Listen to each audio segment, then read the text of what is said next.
Area Motorsport has got Luke Handley behind the wheel, 66th position. Nice recovery, gents, especially with Cole Swift doing some really, really good work behind the wheel. Luke obviously had that altercation with the barrier a few hours ago, I think in the morning stint, when we just shortly after we came on air at 9 o'clock this morning. Well, Scott, that's it. We're into the golden hour, the last 60 minutes, and that means that anyone that breaks down now gets recovered to the nearest safety point and will not take any further participation in this race. Yep, that's it. So basically now it's all about survival. This last hour is literally about getting this car to the end of the race. That is the main priority here. If anyone falters, anyone even runs out of fuel, if they have a mechanical issue, if they have an accident, if they can't get the car going and get underneath their own power back to the pit lane, as we keep saying, that's it. The race is over, unfortunately, and they will be classified as a non-finisher. So this gaggle of cars with Team Tivoli heading them up. We've got Area Motorsport right in the mix. They're just chasing down the 445, which is of one of the Emax Motorsport cars in the field. So there's your top 6. Harrison for Circuit Pro. Yeah. Then we've got Muck Attack Racing second place with Simon Walker Hansel. Bruce in third place for MSAR Old Hat Motorsport. Fourth place for Citroen Racing with Burgess at the wheel. Alice Hughes at the wheel of the Team Merlin International car in 5th position. And then we've got in 6th, which is Southcott in the Silver Lake Racing car. 7th place for ASR with McDonald at the wheel. Judges at the wheel of the Cockrumble 420 car. 9th place for Vikings, 419 with Tompkins at the wheel. And then it's Arthur McMahon rounding out the top 10 for Bianca Auto Developments. Another team that have pretty much gone up, risen steadily up the order with little to no dramas at all. Yeah, Bianco Auto Developments qualified 28th before the exclusion in qualifying of Mack Attack Racing, who are doing... I think this is definitely one of those Hollywood stories, the Hollywood scripts that you could never actually rewrite. Or if you threw it at a, like say, Paramount or Universal, they'd probably say to you, no, sorry, we're not interested. But it is one of those stories that you can't really script in any way, shape or form. And for them to, I think, for the most positions gained or the biggest move up the grid, you know, Mack Attack Racing, I think for me, has to be the team that has kept it calm, kept it composed, kept it on the black stuff and stayed out of trouble where others have fallen by the wayside, such as Celavi, such as, I mean, let's take, for instance, Eastgate Automotive Racing, currently in 18th position, and they were fighting with the lead with Area Motorsport, who are, in the second half of the grid. It is one of those stories that you could not, you need to have seen to have believed, and we have seen that through, since 5:30 yesterday afternoon. And now we're into the last 57 minutes. I think no one can disagree, either on the stream or anywhere around the circuit, that if Mack Attack Racing do pull this off, as by goodness they're pushing, look at that. You tell how hard they're pushing. They've just popped in a 3 minutes .920. That has lowered the fastest lap time by a whopping half a second. Talk about wanting this race victory. They are absolutely on it at the moment. There's a bit of gloating on in the commentary box. There's Anthony predicting that there was going to be a 3 minute lap time somewhere. Yeah, Muck Attack Racing with a brand new fastest lap of the race. If they can take this as Area Motorsport, get very sideways at Beckett's. Luke loses it a bit there, but manages to catch that tank slapper. And they did the typical front wheel drive technique. If in doubt, boot the throttle, counter steer, and the front will come round eventually, and it'll come back around. But that was you could put full marks of flamboyance for that, and a well-held slide there for Luke Handley. I gave that an 8.7. But we're not getting into judging. So Mack Attack Racing a 3 minutes .920 around the circuit here at Silverstone. That's impressive pace, and I think they can probably sense that maybe that Harrison is going to have to pit in the next 55 or so minutes, maybe for a splash and dash to get to the finish. So if he's doing a bit more lifting and coasting to help that 35-litre tank of fuel go that little bit further, that's why they're nearly 4 seconds apart of each other in terms of pure lap pace right now. Yeah, until they picked up that fast lap, I was just about to mention that if, and the key word is if Mack Attack Racing do go ahead and pick up this victory by starting from the back of the grid to the front, I don't think there's anyone either in this commentary box, in this building, or either at this venue that will say they haven't earned it, because they would have literally been pounding away lap after lap, the three of them, Declan McDowell, Joe Wiggin and Simon Walker-Hansel, all three of them very, very talented drivers. And all of them will be going out there to really just pushing that car with by not just 10 cents, but 11 tenths out there, really going for it. And again, as you see now, just within the last hour now, the last hour of the race, they've just put in a new fast lap of the race. But of course, it obviously, I guess what's helping is they've been running for 23 hours. There's been some water around the circuit, but there's been so much rubber laid down over the last sort of few hours from all these Nankang tyres that, of course, lap times are going to be quicker going forward, and as also the fuel starts to go down towards the end of the race as well. But yeah, inside 55 minutes now of this 2019 Distrigo Citroen C1 Challenge, 24 hours at Silverstone for 2019, and at the moment it is battle lines drawn between Circuit Pro and the team of Simon Harrison, Patrick Watts and Tim Hartland, and the Muckatat Racing squad that started, remember, as we stress again, from the back of the grid, 99th place. Stone dead last, and they've just put in a 3-minute 1.452. And taken another 3 seconds out. Yeah, just almost 3.2 seconds. That's incredible. They get an A-star for effort. I mean, to get to curl the way back up, just heading out of Beckett, so you can see the air car's got a silver bumper. They've got so much traffic to get through. They've got about a wall of cars ahead of them. They've got 3 abreast now down towards Vale Corner, which they've been doing all race already. They've got 2 cars going either side of the red car in the middle there as they turn their way through. I think that might be the Cock Endurance car. It's finally gone back out again after some endless troubles. Yes, a few other changes in the order at the moment. Cockwomble are behind Viking, who now are in 8th position in the 419, as we just spotted the 406, and that looks to be, is that the leader? Yeah, race leader, yep, and it's battling away with the Esports and Stars car, so it's trying to go around the outside of the 306. Which has got Yoff Cox behind the wheel of that, Miguel Feisker having a chat, well, both Brendan Lee and Miguel Feisker having a chat with me a bit earlier on today in the pits. Well, Tim Tivoli was a bit wayward on the exit there of Beckett's. And that's 390, scrapping over with Rusty now racing in the 383. So up the inside now goes McDonald now as he holds on to 7th place. Across the line goes Harrison. He puts a 3 minutes 5.074, but he's losing about at least 2 to 3 seconds a lap. But of course, with it, effectively you complete about 20 laps in one hour, effectively, or just about that, 15 to 20 laps. So gaining 3 seconds a lap effectively means that, doing my quick maths on that one, he's only going to gain about 45 seconds, so really he needs Circuit Pro to have to stop, because if they don't, then they might just have enough, unless they really back it off and have to save fuel, where he might be just about to hold on and have a comfortable enough gap as peeking up the inside there was one of the Prep Tech cars, 469. Yeah, on the 306. And ironically, what's happened there is actually, look at the car behind them, they've actually let a car, that's the leaders let a car through, they've let the Prep Tech car through. So the 4th car in this train, you can see the white car, that's the race leader, 385. They are now behind the Prep Tech car that's going to the inside line of Esports and Stars. Ahead of them, I think, that's a Silver Lake car as well, I think, in front of them. And then you've got the 406, I believe, that's behind them, which is Misty Racing. That's Warren McKinley. That's very close for the leaders, indeed. Oh, there's contact! They tagged the Esports and Stars car. I told you it's dangerous to get involved in traffic. That is playing a risky game for Simon Harrison, goodness me. Mamma mia are the 2 words that come to mind, really. And I have a feeling he's staying out there. He's letting cars through because he's let Misty Racing through. Is he staying out there to try and save fuel? Right. Because if that's the case, he's losing more and more time. He's lost places, on track positions now, to 2 cars lost up to Prep Tech and to Esports Stars and to Misty Racing. There's a car behind them also lining up behind them as well. And also in the process has just lost 3.3 seconds to Mac Attack on that last lap alone.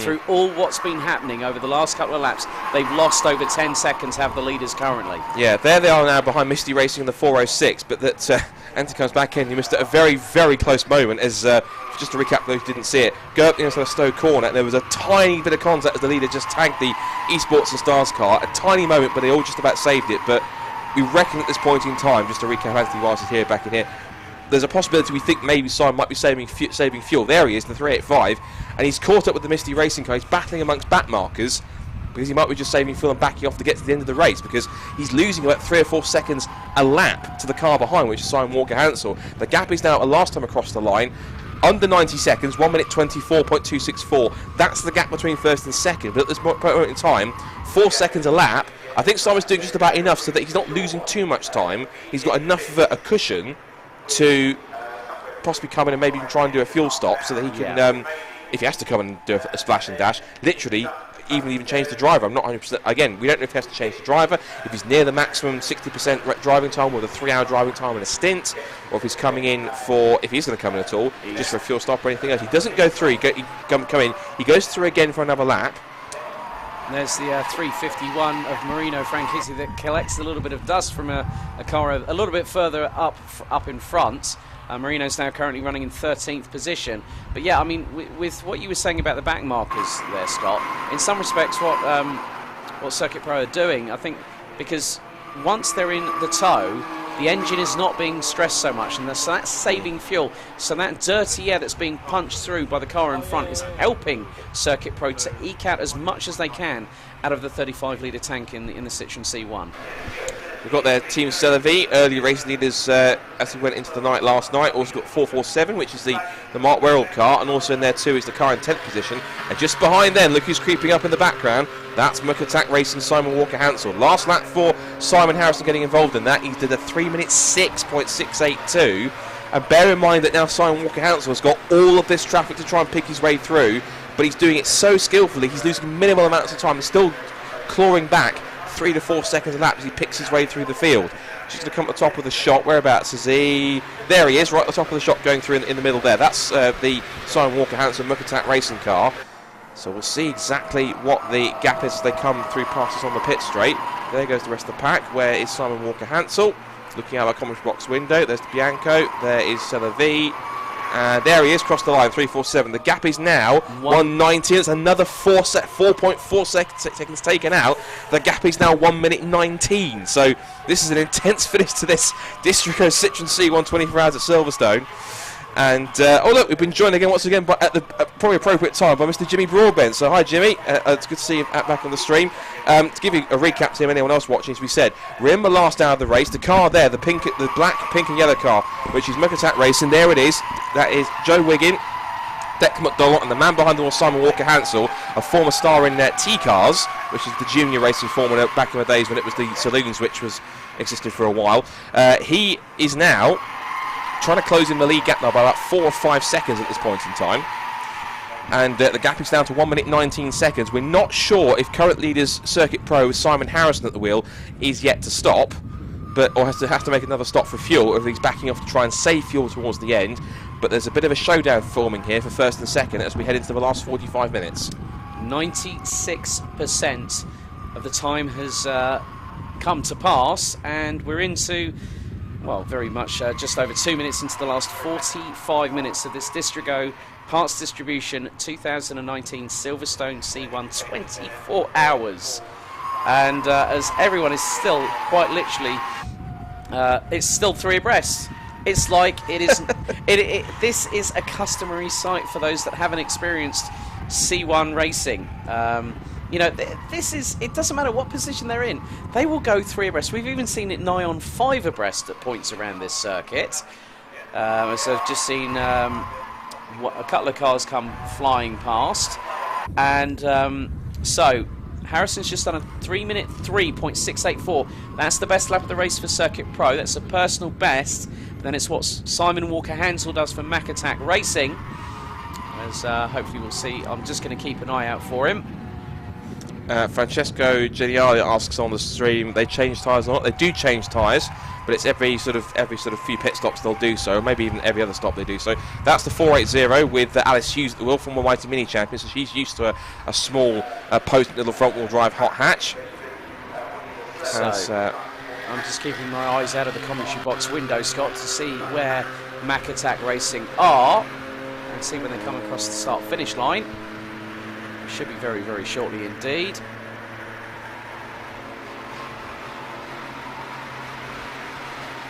So this will give us another indication on how the gap has been truncated over the last few laps or so.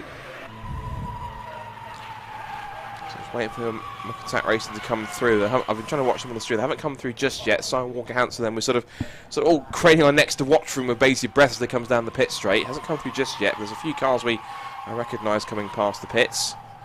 There they go. There he goes. There they go. What's the lap Straight time away. this time? It is 3 minutes 3. He only closed it by 4/10 that time. Simon Harrison picked the pace, so lights flashing vigorously on the 347. He goes up the inside of a few more lapped cars, and he really has seemed to have picked his way through the lap traffic fairly effortlessly. Now, we have had a very interesting question from Kieran on YouTube. Do you think we will see a sub 3-minute lap? If I'm completely honest, the drivers are tired, the machinery is tired, we're getting to the latter throes of this race. Could it happen? Well, never say never, but it's less than 45 minutes to go, and I think drivers are now more concentrated, not just on pushing, but also making sure that they get to the end of this race. And the thing is as well also is that effectively, if anyone decides to make a tyre change now, particularly if they're the top to go for a faster lap time, really that's going to take the amount of contention of anything. It's going to take them too long. So I think for them it's simply just a case of just get the car to the end of whatever tyres you've got left in whatever state they are and get them to the end of the road. So Simon Walkout's now has got a little bit more clear track now. He's managed to clear that massive gaggle of lap traffic as he comes up through Stowe Corner. There he goes. 3 more cars, a bit more spaced out this time. He's got a bit more clear air to work with. One car swiftly gets out of the way as he sees the you'll see the blue flags as Walkout so just dives it up the inside and quickly sweeps back to the racing line. So he certainly is giving it everything now. Simon Harris hasn't come through just yet. We're waiting for the 385. Our position is looking sort of directly across the start and finish line, which is where, of course, they'll be waving the checker flag in about less than 45 minutes' time. So we get to see exactly a view of across the start and finish line to watch for our leading two. Of course, both these guys on the lead lap. The third place car, of course, is the MSAR Old Hat Motorsport car. It started back on the front row of the grid. There goes the leader, Simon Harrison. That was a 3:05.017, so not on the same pace as it was before.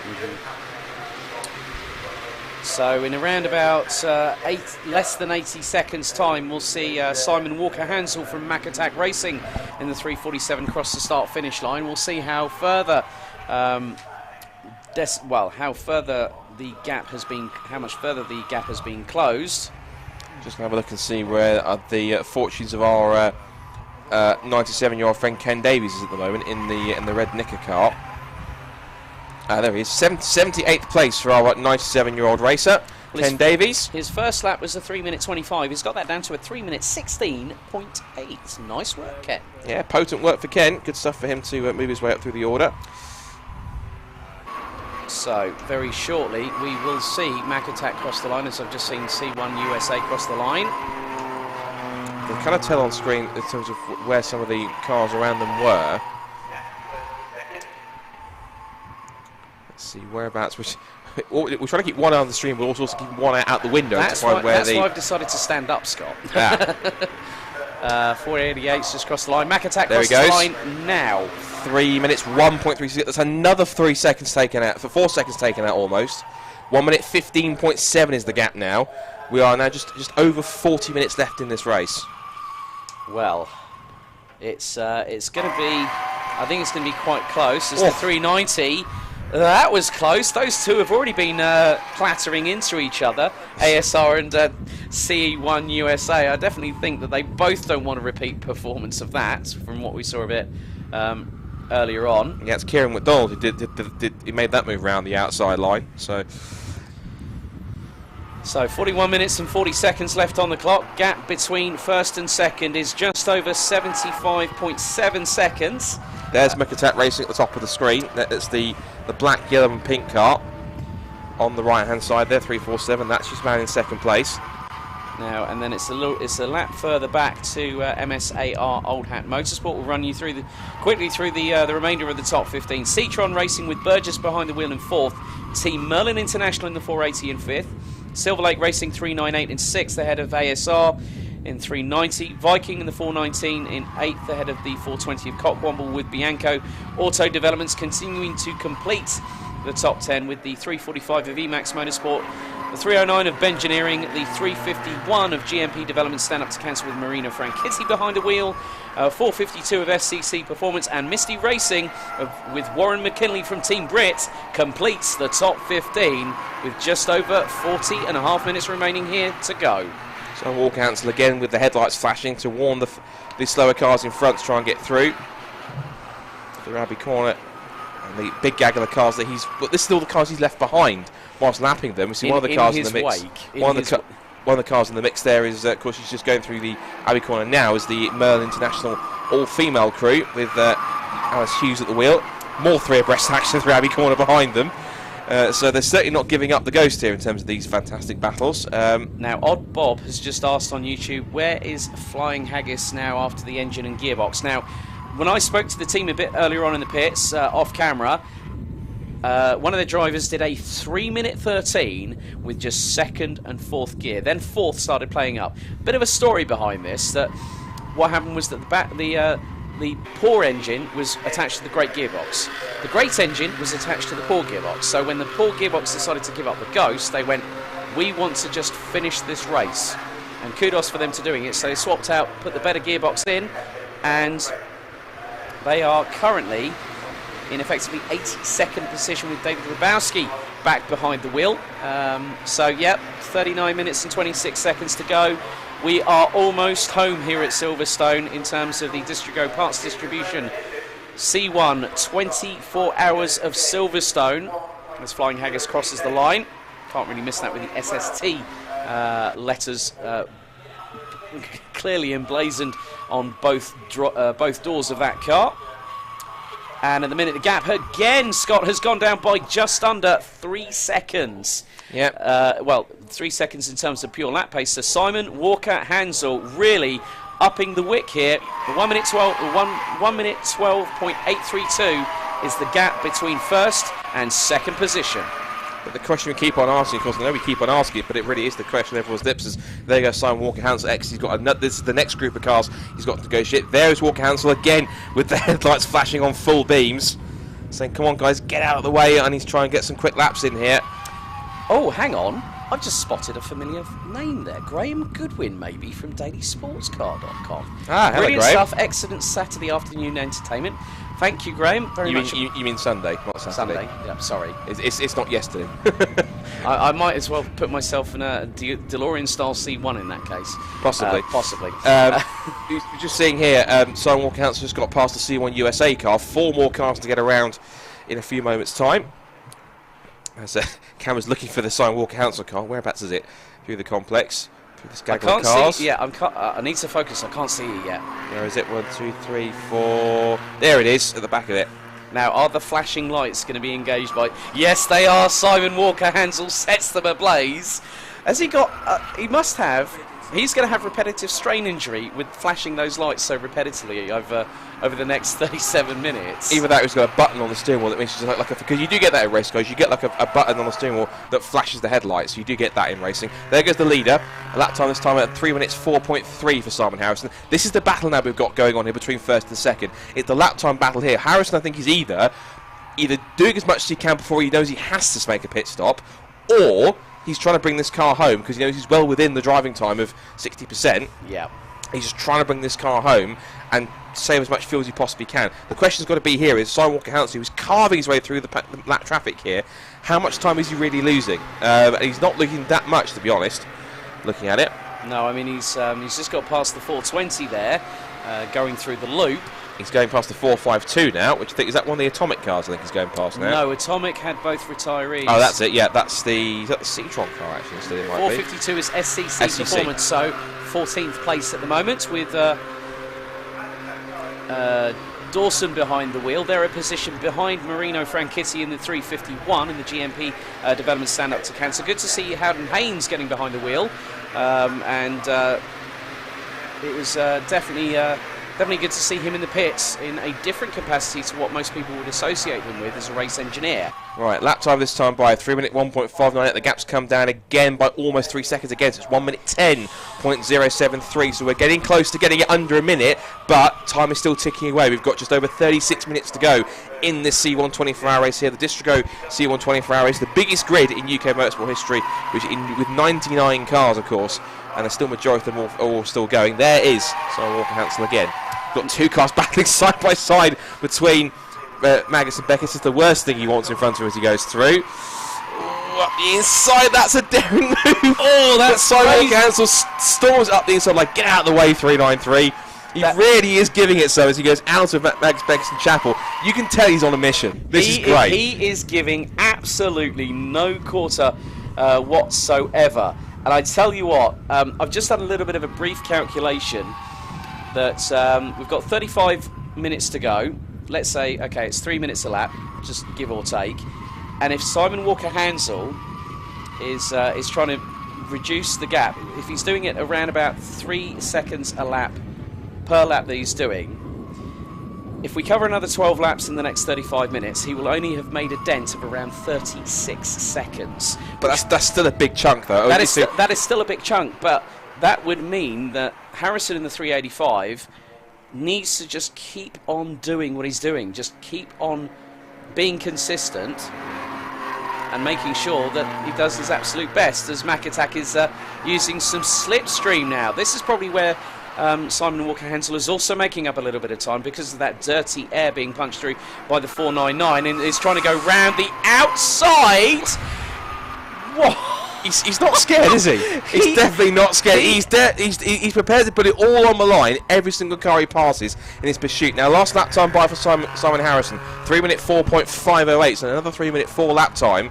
If this is still a 3 minute 1 lap time, I'll be very impressed by Simon Walker-Hansel, because he's had to make two very, very different, very daring moves. One on the inside of Magnus Beckett's and there around the outside of Abbey Corner, carrying a lot of momentum and speed through each one. Let's see if he can possibly make it through. Out of entry onto the Wellington Straight he comes, and the next car he's got to put a lap on is the 371. 371 is the Edge Motorsport car of LSB, Ryan Edgecombe, Dave Knight, Stephen Bell, Simon Pugh and Julian Daniel. That's currently 36th at the moment out on track, as we're fast approaching the last 30 minutes, and we've had another stop-go penalty for a U-tag infringement.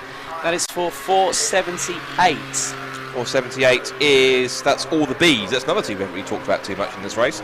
All the Bs, Andrew, Ian and William Burgess. That's very much a family affair in that one. 70th position at the moment, as Simon Walker-Hansel again is flashing the headlights on the 347 of Macatak. Here he comes. What lap time this time by? It is a 3 minute 1.093. That's another, how much? That's 2.6 seconds taken out on this lap time by. Again, flashing the headlights, but he can't quite get up the inside of Copse Corner to put the lap on him as he goes through. That's the gap down now to 1 minute 7.468. It's a nail-biting finish, but even so, they really are going for it. But I have to say that credit where credit is due. You know, Walker-Hansel and the team at Macatak have done a fantastic job. Oh, he's doing it again into Macatak. Simon Walker-Hansel, literally, he's the hero of the race right now, because he's absolutely giving it everything he's got and more to get past each of these cars one after the other. And he is literally pulling off every single move he can, using every single spare track he's got available to him to pull this gap back. He's going absolutely, sort of tooth and nail all the way down the straight. He's got 3 more cars to get past, one of them which is actually the car that's up in 7th place. That's the Kieran McDonald car. But I have to say that Simon Walker-Hansel, apart from Ken Davies in the 456, this is an overtaking madman that is literally setting the timesheets ablaze, going and doing so many overtakes that I think you and I are just trying our very best to keep in context with this. As again, he's just literally that car. If you had a ski ramp and you put it on 2 wheels, Simon Walker-Hansel would still be flashing the headlights at everybody else. Absolutely. I absolutely agree with that. Even on 2 wheels, even going backwards, he'd still be flashing the headlights in some context. Right, where is Simon Harrison? That's the big question in respect to this man here, Simon Walker-Hansel, heading his way now through Abbey Corner. We're coming up to the last half an hour of the race. Are Circuit Pro just prolonging the inevitable, or are they genuinely making an attempt here to get to the finish? As past goes Simon Harrison, he's put his arm out the window. Is that a signal he's coming into the pit lane? Oh. Is that a signal to the pit wall that Simon Harrison has acknowledged his pit wall's call? Is that Simon Harrison having to come in for fuel? We'll have to wait and see then. He's just making his way out of Copse Corner, I think, on the run down towards Magnus Beckett's and Chapel. So it might be worth following Simon Harrison on the cameras here. Whereabouts is he? There he is. Now then, his arm was out of the cockpit. Let's see if he does come in this time by, and if that possibly, is this the lap or not that decides the 24 hours? That's very true, but it obviously also depends on how hard Simon Walker-Hansel from Macatak has been pushing. He's been pushing at least 2.5 to 3 seconds quicker than the current leaders. So it's difficult to say, but let's just wait and see when Harrison pulls into the pit lane very, very shortly. Well, if he does, though, if he does. Because usually, as Dan was talking about, usually put your arm out the window. It's a signal to say they're going to come in. So to acknowledge to his pit crew that he needs to make a stop. Pass go 3:47. Lap time 3:01 again. That was a personal best of Simon Harris. Maybe he knows he's got to try and come in and try and make up as much time as possible. He's heading out of Stowe Corner down towards the complex of Vale and Club Corner. So is this or is this not going to be the moment in a few moments time when we see the race decided here? Is it going to go the way of Circuit Pro? Are they going to try and get to the end of the fuel they've got? Or is it going to be a pit stop waiting? Ideally we want to see possibly if the team are getting ready also in the pit lane for preparing for a stop. There is Simon Harrison, the white car in the middle of his shot, making his way down towards Abbey Corner. Some more cars battling. Got Prep Tech. 488 now in the pit lane, Scott. 488, and that is the Roll Centre car. That's the Martin Short car with Morgan Short, Tina Cooper, Ian Stinton and Graham Coombs, but they're back down in 50-something position. Who, along with Marino Franchitti, thank you very much, Graham Goodwin, has also competed at the Le Mans 24 Hours. So another 24-hour veteran here. Yeah, he also points out on the stream, you may not find that the Richard Roberts is a familiar face too, but we won't. But we'll let you find that out yourself. Graham, I already know who that person is, and I've spoken to him on a multiple amount of occasions. All I'm going to say is 24-hour TCES Silverstone. When I was the press officer with Team Brit that particular weekend, I was sharing a garage with said Richard Roberts. So here's the crunch point then, down towards Brooklands. All eyes are on this car in the middle of the shot, well, just to the left right of the shot coming through, the white car, number 385, just behind this one, 395. This is the car we're watching. Is it about to make a last-minute splash and dash pit stop, or is he going to carry on for another lap? And if so, what was he waving at the pit lane? So, out. Let's see if he turns and holds to the inside line and comes to the pit lane. The answer is no, he doesn't. So maybe he might have acknowledged it in another fact that they're saying that 347 is responding to you. Possibly. Let's see if he does it again. He's put his arm up again, so he's obviously responding to something. It might be a countdown of laps, so maybe they're saying you've got 5 laps before you come in. Maybe. Now the thing is that when I spoke with Cal and Chris, this is a vital bit of information I got, that when the fuel light is on the dash display, you have 5 litres to go.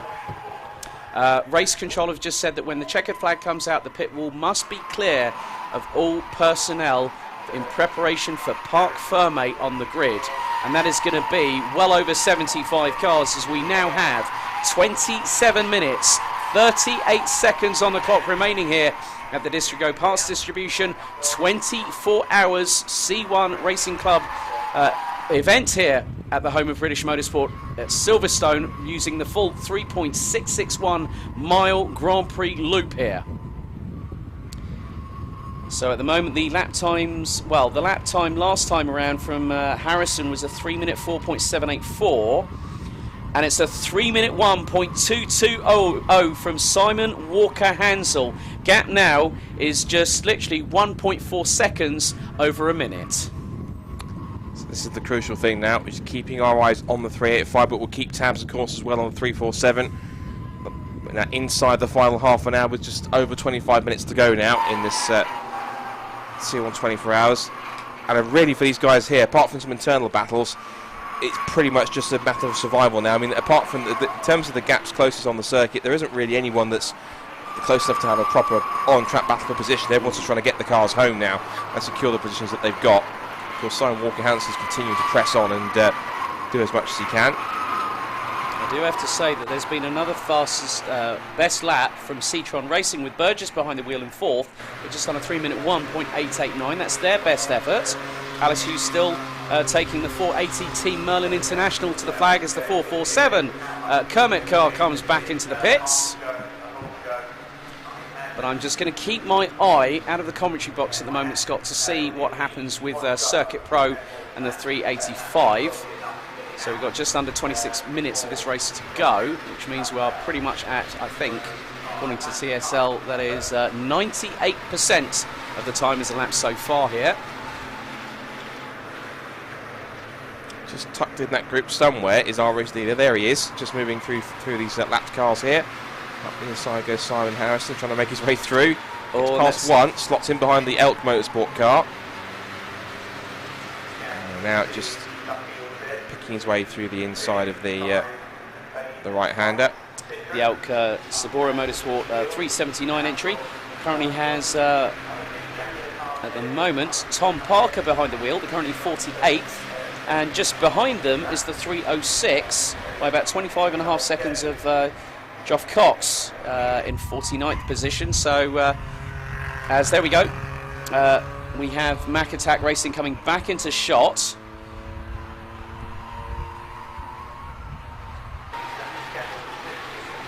Hand was up at the window again for Simon Harrison. His last lap was a 3-minute 6.0, so he really was a little bit off the pace as well that time. More headlight flashing for Simon Walker-Hansel. Again, is he going to try and pick his way through? Is he going to get held up? He's losing a little bit of time here. Back with our... oh, that's not going to help with this. Two cars almost coming together around the outside of Simon Harrison. God, he's taking his Darian Live. Simon Walker-Hansel is either. He's slotting his way in between the... that back markers. Here comes Simon Walker-Hansel. Not really appreciate the fact he's got a back marker trying to race him on the outside line as he goes through the through Woodcote onto the pit straight. Across the line he goes, and the gap is now under a minute. He's now got it down to 57.019, so the gap is under a minute now. That's almost 5.4 seconds taken out of that lead by Simon Walker-Hansel in the 347. But as you say, Scott, our eyes are quite firmly glued to find out when Harrison in the Circuit Pro 385 might pit. But if he pits, that's the thing. Now, my sort of question here is he using not just the toe, but also using a lifting and coasting technique? Because they'll be using engine braking going into the tighter corners, so you can actually downshift a gear, lift off the brakes, lift off the throttle and the clutch in order to turn in. So by using that, you are using the momentum, but also using the forward propulsion to help brake that car without having to use the brakes. So he's trying to use a bit of an efficiency tactic, I think, here, to get it to the line ahead of Mac Attack. Quite possibly. That is an option that he's probably taking up. But of course, Simon Harrison's career has been quite busy in terms of what he's done so far this season. He's won 2 National Saloon Car Championships. He won the production class, the British Touring Car Championship back in 2001. So he knows a lot about racing front-wheel driving these days. So as he turns his way out onto the Wellington Straight once again, and down the Wellington Straight under the bridge towards Brooklands. This is now on, what lap is this on now? Lap 398 is on there, so we're going to hit 400 laps. That's the target which we've hit that we're going to hit anyway. 3 more cars to pick his way through. So 397 laps completed. That is 1,457.08 miles completed by our current leader. And if we were to hit the magic 1,500 mile, 385 would have to complete 410 laps to do so. Harrison carries on again through the right-hander at Woodcote onto the pit straight. Let's see, does he hold up his hand to the window once again? Yes, he does. Hand out again this time. 2 fingers. 2. So this is a countdown, I think. Is this a countdown maybe to that inevitable stop then? We'll have to wait and see. Let's see if he goes past next time. If he holds up 1 finger to hold up, he's got 1 more to go. I wonder possibly if that is preempting a splash and dash fuel stop maybe. The lap time last time around was a 3-minute 7.879. This could be very critical, because now we see what Simon Walker-Hansel will do on this lap. So they'll come round to complete their 398th lap. And what's not going to help is him trying to get around back markers like that and getting held up as he puts them through. So this is going to be a really tricky one. He's got a little bit of clear air to take advantage of now. There is a car he's got to get around, but he's managed to take advantage of the cars around to pick his way through the traffic. And he's got 1 more car, there's some clear air, then another car you see at the bottom of the screen. Mac Attack just crosses the line. 50.7, that's a 3-minute 1.630, Scott. That was 6.2 seconds taken out on that lap alone. So,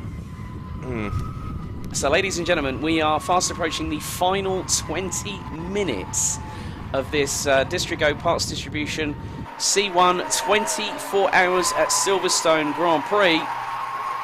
Here on the last weekend of April, as look at how much Simon Walker-Hansel is hustling. He nearly went 2 wheels up with the amount of roll that car was He's almost going onto the runoff area on the grass like a lot of people have done already today and yesterday. Let's have a look. Oh, just a message from Callum Cripps telling us here. Apparently saying he'll be signalling how many bars of fuel he has left.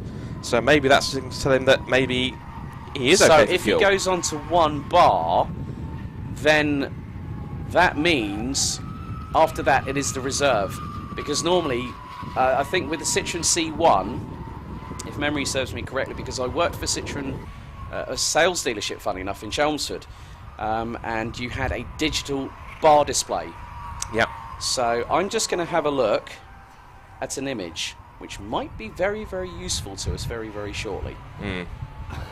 So if that's the case, then if he's showing he's got 2 bars of fuel left, maybe that's a possibility then, that he is in effectively fuel save mode. He is doing the eco cruise as more flashing from Mack Attack Racing on the 347. But look at the wall of cars he's got to try and get through again. He's not saying he won't be able to pick his way through, but he's got to try and work his way through as best as possible. He's got about 10 cars to get past. That's 1 done. As Harrison brings the 385 into the complex again at Brooklands and then Luffield. So let's see if he holds up the 2 again. Let's see if he whatever signal he puts to the up the inside of another. He's passed another 3 cars, I think, since we last saw him. There, up the inside of the 443 goes the goes 347. What does he hold up this time? 2. He's put a 2 up. So okay. So that is a fuel signal. Thanks for the tip on that one, Callum. No, so the thing is that depending on the type of dash that the Citroen C1 has, from empty to full, it is 6 bars. So he is effectively at 1/3 of a tank. So that's around about 10 to 12 litres, give or take. So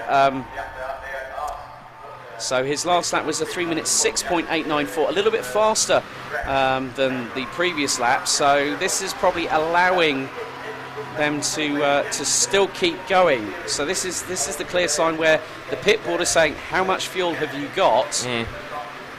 Across the line will come Simon Walker-Hansel. Callum was actually saying to us, it's doable, but it's close. It'll be close. Which right. You're telling us. 3 minutes 1.977. That's another 5 seconds taken out. 45.853 as we continue to look at Simon Harrison. Quick run out for the rest of the top 10, just for those who are still in the race, of course. 3rd place for MSAR Old Hat Motorsports with Hutchings at the wheel. 4th place for Citroen Racing with Burgess at the wheel. Alice Hughes at the wheel of Team Merlin International in P5. P6 is Silverlight Racing with Southcott. 7th place is Kieran McDonald in the ASR machine. 8th place is Viking with Tompkins at the wheel. Cromwell now 9th with Zoltan Shabai at the wheel of that car. And rounding out the top 10 is Arthur McMahon in the Bianco Auto Developments car in number 331. As we see Simon Walker-Hansel continues to bring the gap down as much as possible.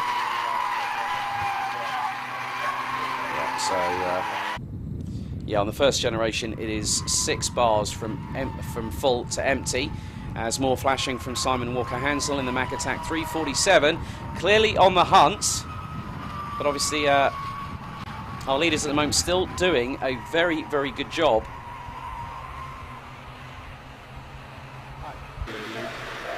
And there's a car that's crawling to a halt on the Redlands Straight. That's the Rockingham car, sadly.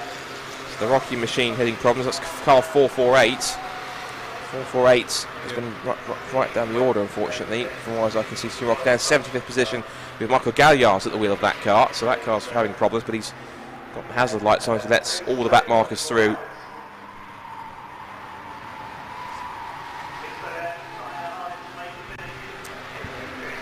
So still, there's a car off. Yeah, that was the Rockingham car we just mentioned. So 448 off the road with a technical problem. But of course, remember, if that car can't get to the pit lane, that's it. It's out of the race. So if you can try and coax it back to the pit lane, then that will be the end of the race. But the trouble is, he's got to now try and find a gap in the traffic to try and get itself back on the road without possibly causing it too much dramas. There's the Mack Attack Racing car.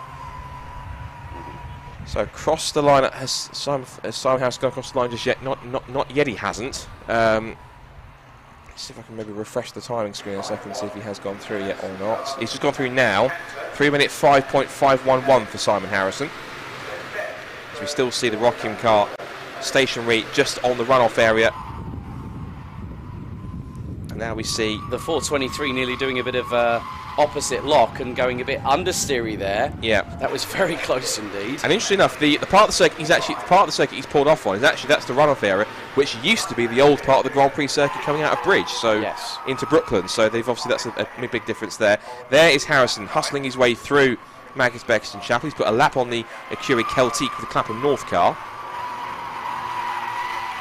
So, ladies and gentlemen, we are now into the final 15 minutes of the Distrigo Parts Distribution C1 24 hours at Silverstone, and the charge from Mack Attack, with Simon Walker-Hansel still continuing to put in very consistent lap times. But he's only taken out, what's the lap time? He took out just 3 seconds that time, so it's 43.0.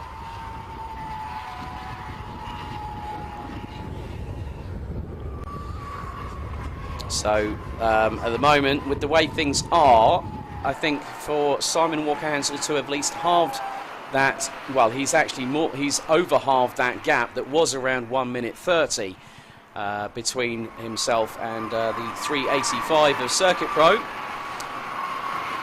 Now, I just want to see with our leaders, let's see what Harrison does. How many fingers will he stick out of the window this time? Will it still be on 2 bars? Because we are fast approaching the end of this race. So it's going to be quite interesting to see what happens. So Simon Harrison, along with Timothy Hartland and Patrick Watts, two of which are it's the Peugeot reunion band, as you so rightly put. Yeah, Scott. So they've done a really, really good job. Now, where did they qualify? Is my next question. I'd like to think they qualified fairly high up the grid. In the top half, I'd like at the very least. I'm just going to check that now. But yeah, for them to do such a great job. Yeah, qualified 14th. So they were in the top 15. But they've gone the distance, and the cars had 1 or 2 dramas. Of course, one of the headlights, one of the wing mirrors being held on by gaffer tape. You can see with how it's been sort of structured. And the right front corner has been a little bit scuffed, so to speak, as Simon Walker-Hansel again comes through the loop, nearly cocking the left rear wheel on that Citroen C1. Just interesting enough, we have gone past 400 laps now, so we're going to be completing 401 laps this time by. Let's look out the commentary box window to spot Simon Harrison. Here he comes. What does he hold up this time? 2 fingers. 2 fingers. So that's still a very good sign. And he's just done a 3:07. As for there, that is where Mack Attack Racing is. They've brought the gap in that much. He's just gone through Copse Corner, whereas now Mack Attack Racing turn their way into Brooklands and Luffield. They're going to dive up the inside of the 464 into Luffield Corner. Simon Walker-Hansel probably driving that front-wheel drive car harder and faster than he's ever driven anything else, I think, in this point, to try and get that gap down as much as possible. The Master Chain asking, is car 416 out of the race? No, C1 USA is still circulating, I believe. So yeah, 416, 86th position with Myers at the wheel. So they're currently sitting 86th. There is Simon Harrison. 12 minutes to go. This is getting very, very interesting indeed. So last lap, oh, goodness me. That was a 3-minute 7.0, 3-minute 1.9. That's another 6 seconds taken out by Simon Walker-Hansel. 37 seconds is now the gap. So unless he has to keep on backing off, it's going to be very, very tight. Now, what you're seeing here, this is a fantastic shot which has been organised, I think, by Mr. Darren S. Cook and the rest of the Scruffy Bad Alpha live picture team. That is the drone camera that's gone up in the air, looking over the pit straight. So, ladies and gentlemen, you will see something very, very special. We were due to have the start under the drone, but unfortunately, due to the increased exacerbated wind speeds, which were ranging up between 16 to 20 kilometres per hour, unfortunately the drone can only fly at a maximum, I think, is about 10.5 kph wind speed in a certain in particular directions. As Team Merlin International, Alice Hughes still keeping it in 5th position. So the ladies, they are doing a fantastic job indeed. And actually, looking at it, they're on the same lap as the Citroen Racing, and they've been. This battle's been going on ever since pretty much the going to Sunday this morning. It's been going on for the whole day, through the morning and through the afternoon between those two. But Citroen Racing appear to have it under control for the time being. So we're now on to the 402nd lap of this race. Scott, when Mr. Harrison comes to complete said lap of 402, we will have completed less than 30 miles shy of 1,500 miles here at Silverstone. It's a 3.5 mile lap, I think, here, isn't it? 3.6. 3.6. Well, give or take. So 1,500 miles may be possible, depending on how many more laps they can get in that time. So we'll wait and see how that how the rest of that all plays out. I mean, I think probably it could be around about 405 to 406 laps, which puts us a mere, what? That's going to be 4 laps, so that's probably going to be about 12 miles shy of 1,500. Yeah. But to see, as we now enter the final 10 minutes, there's Simon Walker-Hansel again in the 3:47 from Mac Attack. It was 37.9 seconds exactly last time around. To make this work, he needs to be taking out pretty much, well, more than 10 seconds, 8 or 9 seconds up, 10 seconds a lap pretty much to get this done. He needs Simon Harrison to really be backing off on the fuel. Right, Simon goes past the pits. What that last time? 3 minutes 7.1. So he really has backed off he's backed it off considerably to try and get this car across the line. It's going to be close. It is going to be close. I fear, despite this Herculean effort from Simon Walker-Hansel and the Muck Attack Racing team, I think, but credit where credit's due, it may or may not be the win. We don't know just yet until we get to the end of the race and the checkered flag. But credit where credit's due, from 99th to 2nd on the grid. I mean, that in itself is a fantastic effort, nonetheless. So across the line goes Muck Attack Racing. That's a new fastest lap of the race. They're still pushing hard, even at this stage. A 3 minutes .207, brand new fastest lap of the race. Simon Walker-Hansel is not letting this race go down without a fight. And that's 6.9 seconds faster than the leader in that lap alone. He sees a little chance here. Now the question is, are we going to see a 59? Can we get a sub 3 minute lap time? Is it possible at this late stage of the race with the fuel as low as it is? Can we possibly get a sub 3? Anything's possible. We've got 8.5 minutes remaining on the clock here, and I tell you what, if that happens, not only will we have Simon Walker-Hansel decimating a 1.5 minute gap by an absolute landslide in the final hour of this race, but also being just a mere 2/10 of a sub 3 minute lap here. That's under one. If he gets under 180 seconds, that will be one thing that will just really put the icing on the cake. Even if they don't get the victory, that will be, I think, one of the best ways to finish a race, to get the fastest lap. And yeah, I mean,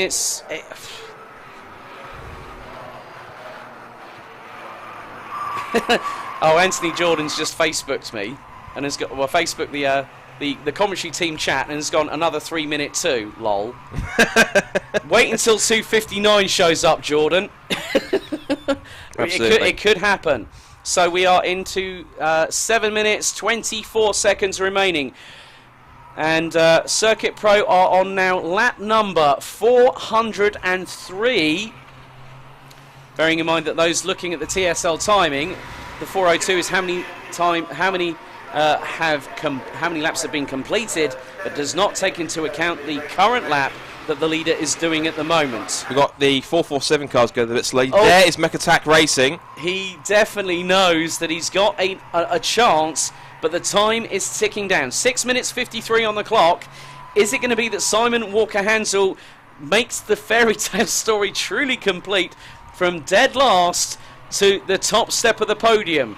And there you go, 3 minute .207. Simon's on the flashes again in the 347, just saying to people, please get out of my way, I've got a job to do here. And one of the cars is going to go around next to the Esports and Stars car. There goes Simon Harrison. What's the last lap for him? 3 minutes 7.6. He's lapping in 3 minute 7s. It's not going to be enough, I don't think, unless Simon Walker-Hansel starts pumping in sub 3 minute laps, which I think he's not going to be dealing with, particularly with cars getting in the way like this around the outside. He's got the 306 to get headlights flashing again to move out of the way. What's the lap this time by? He's going to get a tow from the cars in front, which is going to be helpful. Up the inside line over the curbs. He's going to go 3 abreast at this stage, goodness me. That time for him now, 3 minutes 1.2. 24.3 is now the gap between first and second. It's too close. Yeah, it's close, but I hate to say it, I don't think it's going to be enough. I think it's going to be, look at how many laps we've got left, how many we've got going on. I think what the trade-off is now is Simon's pace now. Does he back it off to do less laps, or does he now sort of keep on going to try and get himself through the order, much to kind of to keep on, make sure he maintains the gap? This is the trade-off he has to make in his mind. How much can he afford to back it off to just get over the line before Macatac Racing catch him? He's on the hanger straight. Incredibly, look at this. Already up onto the hanger straight and through Stowe Corner. That's how close it's getting now. Through the right hand of Stowe Corner. Now onto the hanger straight comes Macatac Racing. The camera will pan round. Look at the top of the shot. Where's Macatac Racing? We zoom in. Whereabouts is he? There he is, midway through. There's a car's pulled off to the left-hand side. We've lost a car that's pulled off at the end of the race. So that is unfortunately a car. If he can't make it to the flag, we'll exit the race in the last 5 minutes. That's damage. That is damage on the front left. And that is not going anywhere. That is pointing. That is... That's pointing to the left. That's pointing outwards to the left. That's had contact with somebody or something. I can't quite say exactly who it is. It's a car with a 4 on it, so... Is that the 400 car, actually, maybe? Is it the 400 that had the issue earlier on? The 400 was involved in the wars, wasn't it? That might be TCS Motorsport that had the incident up at Brooklands. It could be TCS Motorsport. They've also got another sister Meanwhile, car. Meanwhile, the flashes are on again on the 347. This is... we talk about getting tense at Le Mans and Daytona. This is tension. This is absolutely incredible. So now into Abbey Corner goes Simon Walker-Hansel. Whatever happens, to put in this kind of an effort, he'll be treated like a hero by his team at least. If he uses the words like Richard Hammond did one day on Top Gear, saying, "I am a racing god," no, you will be a racing legend, which you are, Simon Walker-Hansel. Now see, here's the key part here now. We've got less than 4 minutes to go on the clock. A lap is 3 minutes 7 seconds, or 3 minutes for these guys. Are we going to get 2 more laps? That's the question, and what...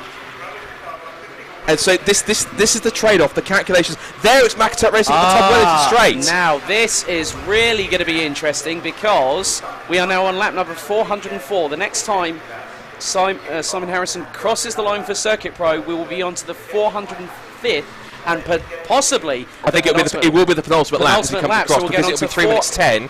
The only way you can try and get around that is... This is the battle to decide. Does he back it off so this is the last lap of the race? Could cross the line. He's flashing. He was sort of looking like making like a flashing sort of sound. I think maybe is that the light coming on for the fuel? Possibly. That might be light for the fuel. Here comes Macatac Racing. 3 minutes 7 again. 0.202 for Harrison. Oh, here comes Simon Walker-Hansel about to cross the start-finish line, which he does now. 18.8 seconds is the difference, 301.7. It's not going to be enough, I think. Well, he's got 2 more laps to go now, effectively, because if Harrison has to carry on for 2 more laps, the only way he can really do this is if he back...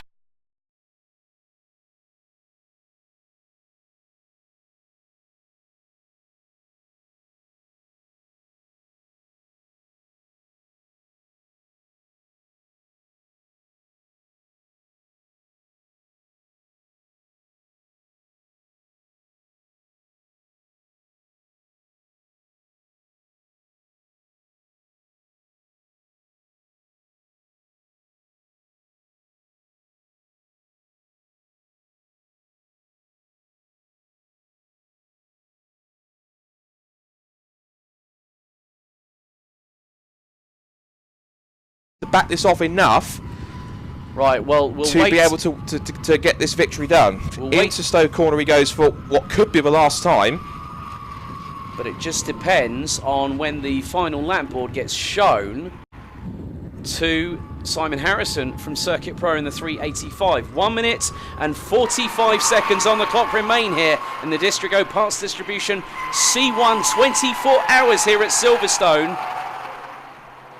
As we've got another car, well, that had to... that car's got serious rear suspension there. But look at that, the car to the left-hand side. Look at its left rear wheel. There is Simon Walker-Hansel closing the gap back in once again.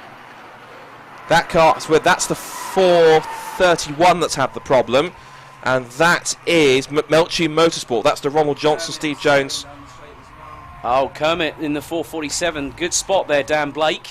Now here's the interesting question here. Look at this. We've got 1 minute and 6 on the clock. I'm not sure it's enough. He's going to have to do 1 more lap, I think. Yeah. Is it 1 more lap then for Simon Harrison? I think, yeah. I mean, that's because I don't think he's trying to slow down, but I don't think he'd afford to do that because unless he gets caught on the last lap. the gap is 8 seconds, and there, look at that. There is Simon Walker-Hansel. It is literally that close down the back straight. Look at the gap now. There is Harrison. They're on the same straightaway now. That's the Wellington straight. And I'm sure you can see he's literally 5 cars ahead. I've never known tension like this in a race. And Simon Harrison now clings on to the lead, I think, with dear anticipation, hoping that Simon Walker-Hansel will not go for it. Another car stop. He's now got to try and make this last 20 seconds of it. He's not going to do it, I don't think. Unless he really backs it off, he's not going to do it. He's trying to go at a crawl here. Look, Viking's trying to go up the inside. It's going to be... It's going to be one more lap. They're not going to do it.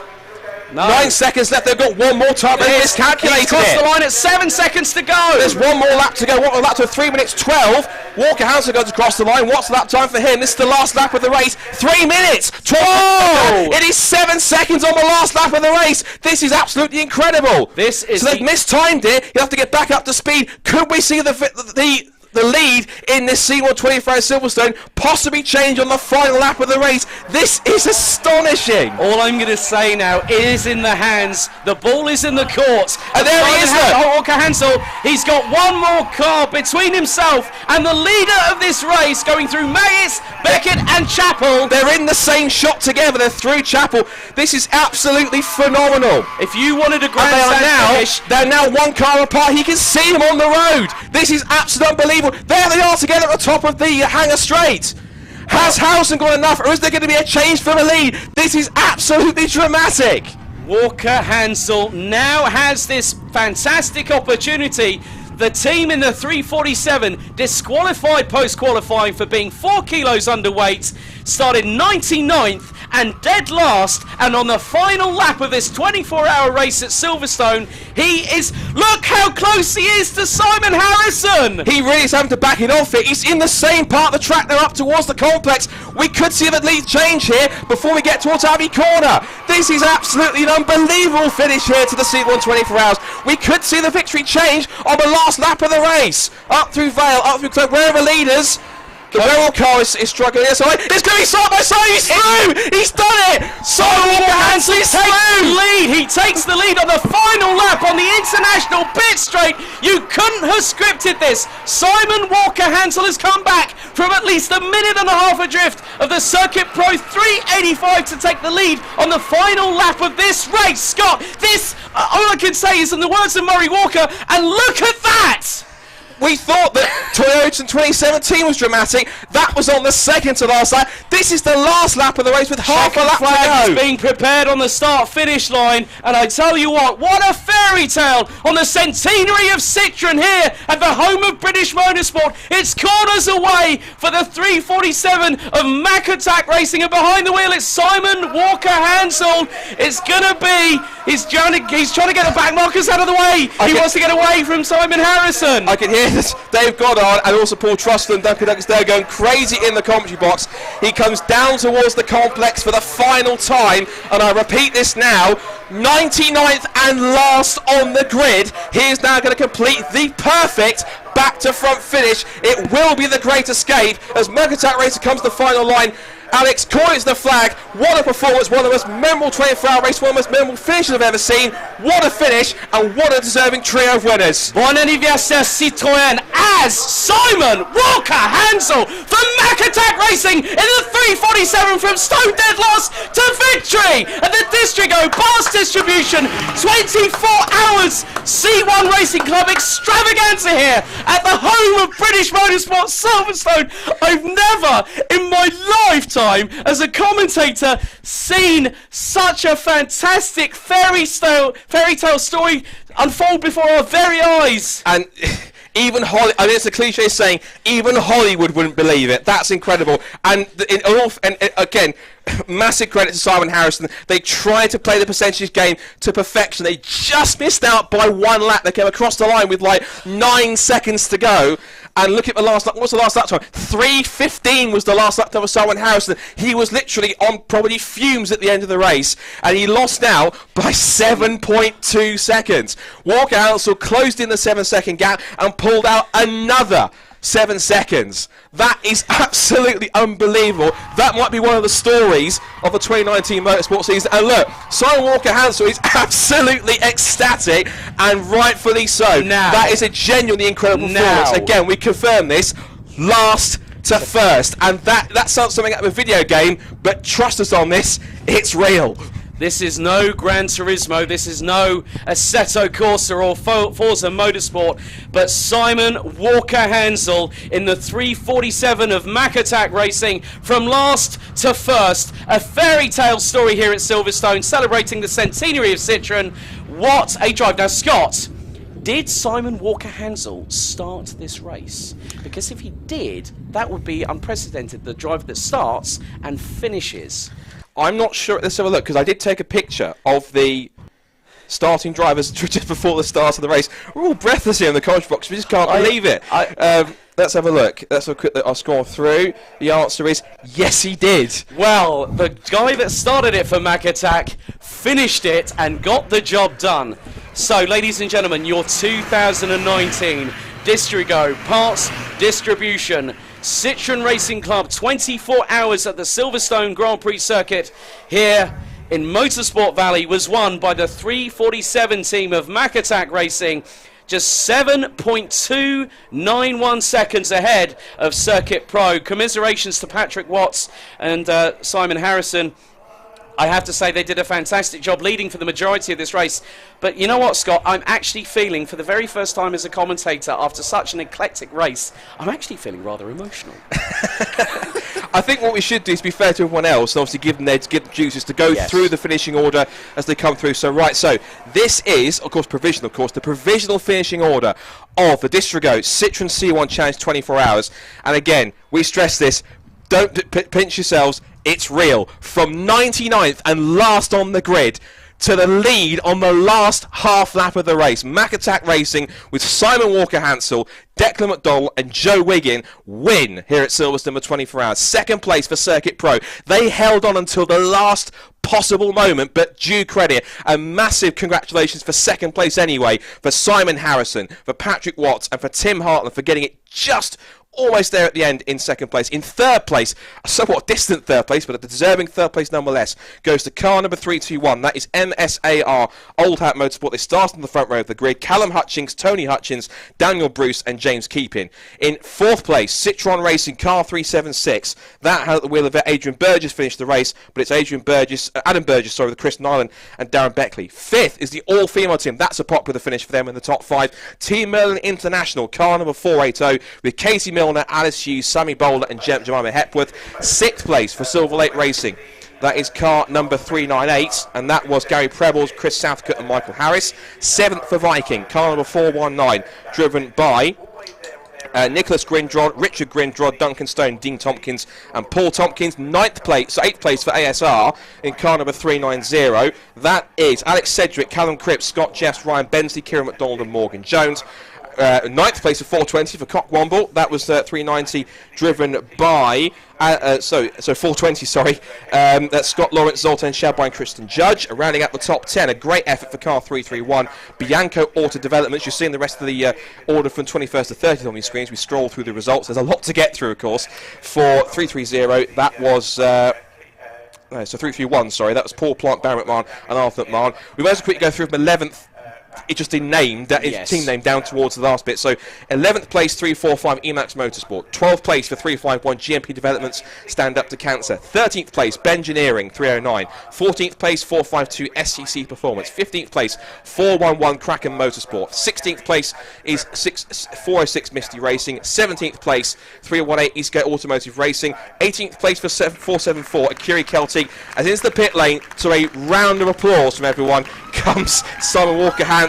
The cheers from the team, and well deserved. That was one of genuinely the best drives I've seen in not an endurance race, any motor race ever, and I promise you I'm not exaggerating when I say that. That was unbelievable. That makes two of us, Scott, and great to see Akiri Celtic with Clapham North with George Grant bringing the 474 home. But what a way. I mean, where were we through the grid? I think we've got to roughly about as Iska Automotive Kira Kelty, 18th place, number 497 TCS Motorsport. Sorry, 19th place. 20th place round up the top 20, 367 Prep Tech Motorsport. 21st was number 375 Performance Preparation. 22nd, number 319 Scuderia Sundial. 23rd was 396 Riverside Performance. 24th was number 359 Seto Motorsport. 25th was number 373 Midway Motorsport. 26th was number 449 Orange Motorsport. 27th place was 386 Young and Dumb. 28th place was number 377 OAP Racing. 29th place was Prep Tech 469. 30th place was 313 Fort Glen Whiskey. 31st was 430 Pink Tiger Racing. 32nd 357 SRR Motorsport. Then we have 33rd is DHD Motorsport 330. 34th in the pit lane, it is in the pit at the moment, it seems. There was 431 Melchi Motorsport. 35th was 387 GMP Development Stand Up to Cancer. 36th was the Edge Motorsport. 37th was the one of last year's 24 winners, Team Cella V. Now it looks like, have we got a victory lap, or is this from when they were pulling into the pit lane? Because every car is now having to go into the Parc Fermé as per regulations. Yeah. So... and that's a shame for the car that stopped on the side of the track. It's 5 minutes to go with the steering damage, and that's a heartbreak in that one. I'm going to quickly just run through the team names pretty much from where it was, because trying to go through numbers well is taking a little bit too lengthy. So 38th downwards then, so we've got downwards, so get ready to take these quick. So 30th downwards, Sussex Road and Race, Varton with JDC Racing, AAASP Motorsport, Exit 13, MKN Scuderia Cologne, Brook Speed, Checkered Past, Car Sport, Escargo Racing, Esports and Stars, ELK Sabora Racing, Majestic Motorsport, Emax Motorsport, Rehab Racing, C1 Club, Rusty's Racing, Spy Motorsport, looks like they stopped on the last couple of laps, Roll Centre in 55th, and Rusty Nail Racing, Cat DT, Team Crossacre, Quattro Formaggio, Young and Old, Custard, Super Leggero Racing, Emax Motorsport Max, Area Motorsport up to 65th after their earlier dramas. They're one of the favourite teams in that race. 66th Team Tavola, then Welsh Motorsport 67th from Alex and Holmes after their engine problems. All the BS, TCS Motorsport, Burton Power Racing, the third Prep Tech UK car. And parking, CDMC 464 Racing, Red Nicker with Ken Davies at the wheel, 76, the legend that is Ken Davies himself. TCS Motorsport in 400, SETI 23, Team Rocky in 79th, GMP Developments with QSP Quitco, then it's Flying Haggis Racing, Red Rascal, Cock Endurance, ASP, C1 USA, Tollbar Racing, then SFSF Racing, Amigo Motorsport, ITC1, Majestic Motorsport, Midway Motorsport, Young at Heart, AB Motorsport, Manpower Motorsport, Avante Endurance Racing, HE Racing, Amigo Motorsport, and the two Atomic Racing cars, 98th and 99th in the classification. So some statistics for you ladies and gentlemen out there. Just over 24 hours ago, we started this race with a record-breaking 99 cars for the biggest global single-make race in motorsport history. It is also the biggest UK-held event, the previous record being beaten by 24 cars. So we had a combined just over 6,700 horsepower through all 99 cars, 406 laps of the 3.661 mile circuit here at Silverstone equals a grand total that Mac Attack has covered, and the last few hundred, I must admit, with Simon Walker-Hansel behind the wheel, was 1,486 miles, 0.37. We were just less than 14 miles away from hitting 1,500. So the fairy tale has clearly been written. It's something that you could not dictate, you could not speculate or assume who would win, but at the end of the day it was the 347 of Mac Attack Racing, starting from 99th and stone dead last, with Simon Walker-Hansel starting and finishing the job to complete a fantastic win that no one could have seen coming, until we found that there was a lot of trials and tribulations for a lot of the teams that were leading the way, including the likes of Area Motorsport, Team Cella V, and a few others besides. But when it was all said and done, congratulations to the 347 of Mac Attack Racing, with Simon Walker-Hansel doing the job here, with Citroen just one car short of celebrating its centenary here at Silverstone. It's a milestone event that I think is definitely fitting, and where better than to host it at the home of British motorsport at the Silverstone Grand Prix circuit. And I tell you what, when the next time the Citroen C1 Racing Series, sponsored by Distrigo Parts Distribution, goes into battle, the next 24-hour race is the first weekend of September at Anglesey International. And to be honest with you, for us all, myself, Scott Woodward, Stan Blake and Anthony Jordan, who will be going to the podium very, very soon, as we're now seeing all the cars lining up on the start-finish line here at the National Straight. And ladies and gentlemen, you might see something very special very, very soon, because to see 99 cars on the grid here starting at 5:30 yesterday afternoon, some have got no windshields, some have got multiple battered panels. I've just seen a 387 from one of the stand-up to cancer cars just go past, a bit stoved in on the right front wheel arch. But there's the car that came second best due to a risk, a calculated risk that unfortunately didn't pay off, with Circuit Pro ending up in second position, 7.2 off of the leaders. Firstly, before we go to any sort of podium celebrations, we'd like to thank the entire staff here at Silverstone Race Circuit here, the home of British motorsport in Motorsport Valley here, for their tireless dedication, for their volunteering of their service to help us enjoy such fantastic and eclectic racing like we've seen over the last 24 hours. And without the marshals from the United Kingdom, who go across the globe to the likes of the Abu Dhabi Grand Prix, the Canadian Grand Prix, and so much more, to see them doing their duty here is something that humbles us as commentators and presenters, but also shows just how alive motorsport here is in the United Kingdom. We also have to thank the BARC for organising this fantastic record-breaking event. And to be honest with you, I mean, Scott, I couldn't really... my words are trying to come out, but they're escaping into thin air. For once, the commentator, I'm just about speechless now. I think I've said everything now that I can probably say. But yeah, just to echo what Alex said, of course, thanks, of course, to everyone's part of Alpha Live as well, part of the team as well. Of course, Luke and Darren Scruffy Bear as well, all of his team as well. Again, outstanding. Thank you all to everyone in the YouTube and Facebook comments for all your very kind comments about the coverage and the commentary. We really appreciate it. Thanks so much, because it has really been a real team effort. I know it's a cliche thing to say, but it really has been, with everyone involved, all the camera people around there. Of course, Luke of Alpha Live, of course, and all of his team. Darren and Scruffy Bear and all of his team, of course. All of us as commentators, myself, Alex, Dan, also Anthony as well. It's been a real team effort on that side, and it really has been an unbelievable 24 hours of racing, because it's not only made history, but it made history with one of the most unbelievable finishes you'll probably see, not just in this season, but probably for a while, in not just UK motorsport, but in motorsport, at the very least in Europe, because that was a finish that genuinely, even if you try, even though we keep saying it, you try and script it, and you just couldn't, because either just wouldn't believe you, or it'd be too cliche.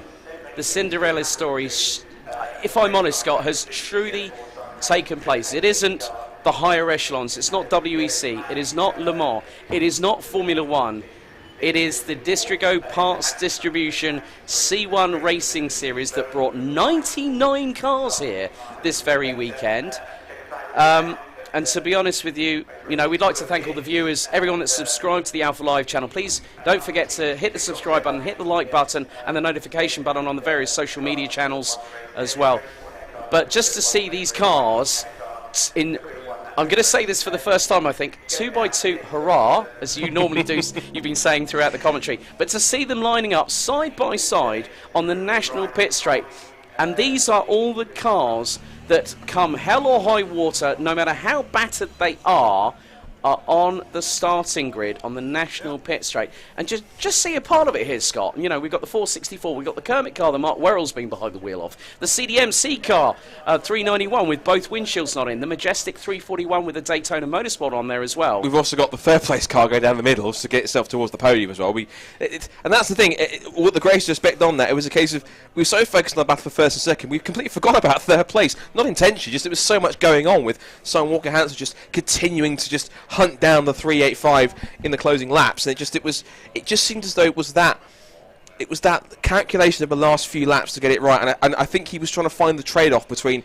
getting across, slowing up to get across the line just in time, because really he came across the line about 9 seconds to go, and he couldn't. The gap across the line was 7 seconds, so he really couldn't afford to slow up and wait until it got to zero, because either way, I hate to say it, but he probably would have been overhauled at some point anyway. So it just seems like just the way in which it was sort of conducted in that stage. I can see they're starting to form up people on the podium now by the looks of things. We've got some people now sort of starting to get into position now. So I know that Anthony's going to be on the podium to run down the top three and have a chat with them all. Yeah, I mean, thank you very much to Trevor Palmer, Richard Goff. It's been a pleasure commentating on this event for all four of us here. You know, I think I'm speechless as well now. You know, as a commentator, you can try and find the words and the emotions to sort of captivate that. And I think the finish just summed it up when you just basically said to me, Scott, Alex, call it home. And I've never have been that vocal, and that loud. You know, because it was one of those ones where you just really had to sort of bring the pomp and circumstance to it. Yeah, sure. And you know, to see all the drivers, you know. This is a great moment. You see, if you might be able to see it on the stream here, but you've got drivers here who are shaking hands, hugging, sort of laughing with each other, sort of congratulating each other on a job well done. This is how club racing really is. This is proper true camaraderie, whether it's a 15-20 minute sprint or a full-on 24-hour endurance race. They do it because, yes, it might be either a career and expensive hobby, but they do it because they love it, because they love motorsport, being part of the motorsport community, part of the motorsport family and the motorsport paddock and atmosphere, all it is. So this is why it's so good and why it's such an amazing form of going racing, in not just club motorsport, but in motorsport in general. To have attracted 99 teams with obviously 99 separate cars on there to form this kind of grid and make in many ways history this weekend has been nothing but spellbinding. I do have to say that apart from all the C1s we've seen, the neon green Land Rover that has been doing the quick snatches under double wave yellows, I have to say it's nice to see, along with a whole host, a cornucopia of liveries here, to see a classic Land Rover doing what it's built for on, you know, a full-time four-wheel drive vehicle, old school, but still can pull cars a significantly amount of years younger than what that car is.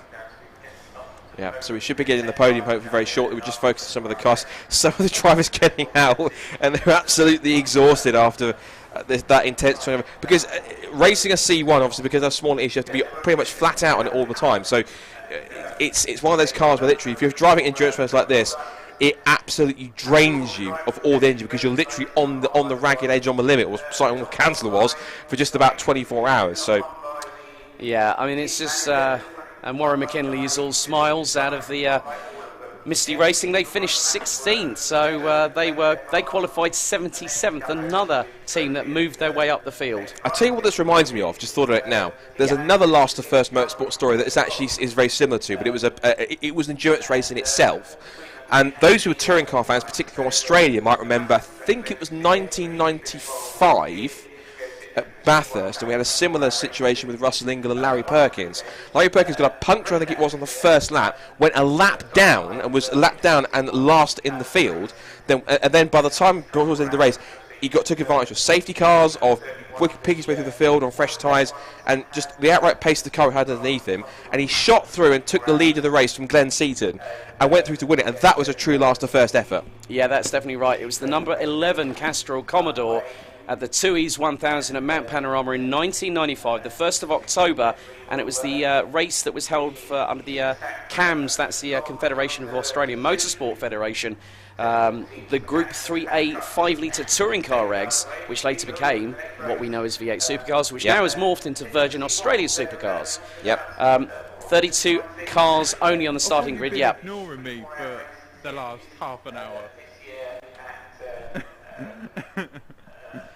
So yeah, that was another, 32 cars on the grid getting a puncture on lap 1, and then all of a sudden, it's lost the bloody race leader. I was like, it's here, Luke. Luke, it's here. We're getting a bit of banter on the intercoms mics here. But you've got to have banter, of course, after a 24-hour race like that, obviously, which is absolutely phenomenal. Yes, which means, does Anthony Jordan do the badge swap to Peugeot from Citroen C1 to Peugeot 107 on the way out? I think they still might notice. Shh, quiet. But because they have different headlights, obviously, all of them. So effectively, you have to do a complete front end switch to try and fix it. So we're just waiting now for the. We're just looking sort of from our position in the commentary box. If we strain our necks round to the right, we can see past the podium. But again, all the C1s that we're able to still be running lined up on the grid, as you can see, are on the live feed. And just for the record, if anyone wants to find out exactly where their particular favourite team or driver or respective team or driver finished, best place to go is to go to tsl-timing.com, maybe a little bit later on. And then you'll be able to find out the full breakdown of results of where each of the 99 cars ended up that started the race. 3-hour race for GT cars. Just a great picture shot here from behind the fence. I'm looking at the cameraman doing it, actually. And just sweeping through. And you said you were arching your neck then, Scott. I think I did enough trying to look out the window for Circuit Pro in the but that was looking at the podium. I'm looking down at sort of our very hard-working camera guy, which they've all have been out on the circuit this weekend. Yeah. Which I say with 5 or 6 cameras out there, sort of covering pretty much the whole circuit as much as possible. And it looks like there's a round of applause down in the pit lane, as you can hear a little bit of noise. So on the podium, it looks like we might be getting underway. We might be getting underway very, very shortly here at the home of British Motor Racing, Silverstone, for the official podium celebrations here for the Distrigo. Right. Well, we've got one being recovered in, which is the 400. That was the one that was in the wars earlier on today. That's one of the TCS cars. I think what they've done is they've tried to recover it so they can get all the cars together in whatever state they're in, which is quite a nice gesture. So we'll wait and see where they're. They might have just pick it up off the back of a low loader and just drop it down towards the back of the field, so it's there. But that car obviously will need some work before the podium presentation gets them. I think they're just trying to make sure they get everyone together so they can have everyone part of this momentous podium ceremony.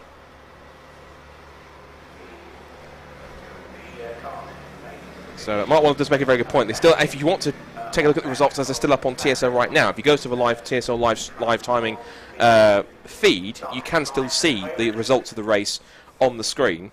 And then also there will be an event book.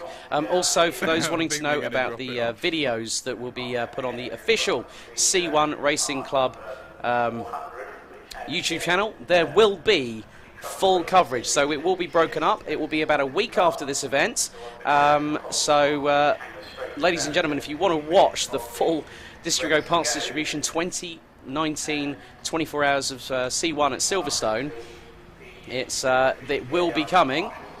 It's almost like a ceremony taking the 400 car down the middle of all the cars on the grid, isn't it? Sort of taking it down towards either the front end of the grid in many cases.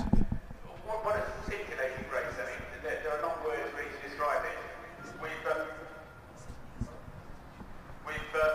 the tannoy up down here, so we're hoping to get some teams and drivers down to the podium at the bottom end of the pit lane here towards the last corner. Sorry, so if we could get the teams and drivers down to the podium so we can do our podium presentation, that would be very useful. So you can just hear Duncan Douglas on the circuit commentary. Again, a big thank you to them for their efforts, particularly on the commentary overnight with Paul Truswell, Dave Goddard and Duncan Douglas, sorry, that's his father, Duncan Douglas, on their commentary efforts on Radio Silverstone, which feed we tapped into about 11 o'clock last night, all the way through to 9 AM this morning when we rejoined after we took we sort of signed off for the evening. But what a finish to the race we were treated. We keep on talking about it, and I'm sure this will. This is now the benchmark for any more C1 24-hour races. The question is now, how are Anglesey and Spa going to try and top this? Because it's going to be quite a hard effort. I don't think anyone's going to top that this year, or for at least the next couple of years, really, to be honest with you.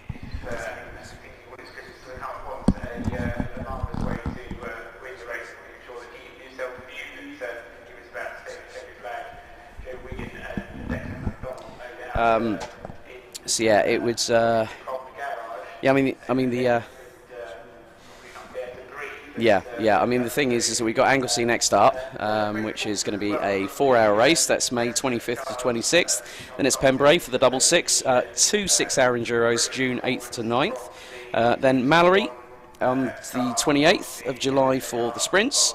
August the 11th is the 3-hour at Snetterton 300. The 6th to the 8th of September is the next 24-hour, the second of 3 this year at Anglesey International.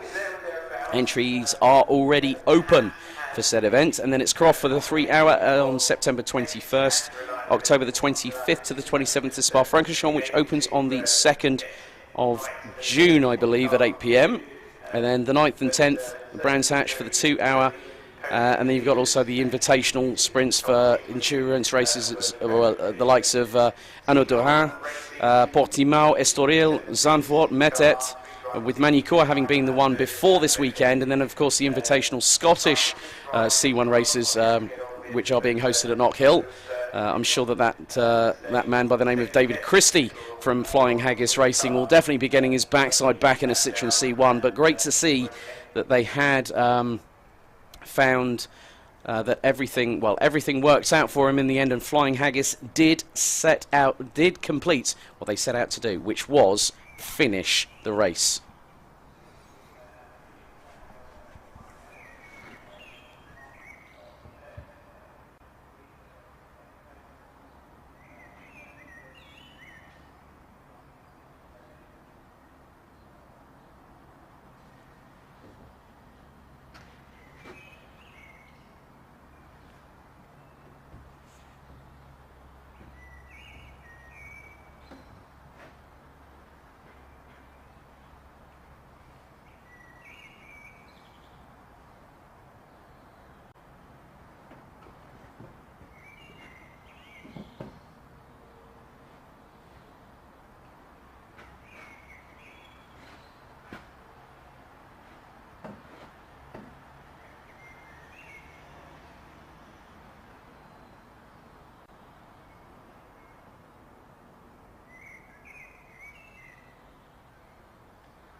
Me?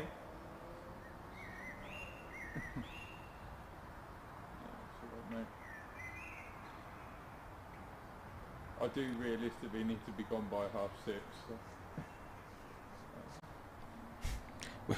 We are just waiting for the podium presentations to get underway, but there was a crowd of people starting to form up just opposite the podium on the ground. So hopefully we'll be able to give you the run. We've got some of the Merlin International drivers just up on the pit wall, taking I think 1 or 2 sort of promotional shots at the end of the race, and lots of media gathering down at the bottom. Take plenty of pictures. We've got a couple of our camera guys down there as well. Lots of family and friends and team members waiting for this podium to get underway.